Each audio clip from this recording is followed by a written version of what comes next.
Bistado ang ginawang pangangaliwa ni Mrs. matapos na ito'y maaktuhan ng kanyang mister sa loob mismo ng kanilang bahay.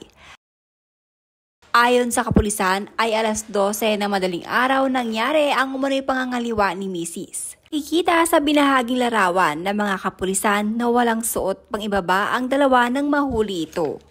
Itinago naman ng mga otoridad ang pagkakakilanlan ng dalawa na ayon sa mga ito ay 33 years old umano ang babae na nagtatrabaho bilang tindera at 37-year-old naman ang lalaki at ito ay tricycle driver.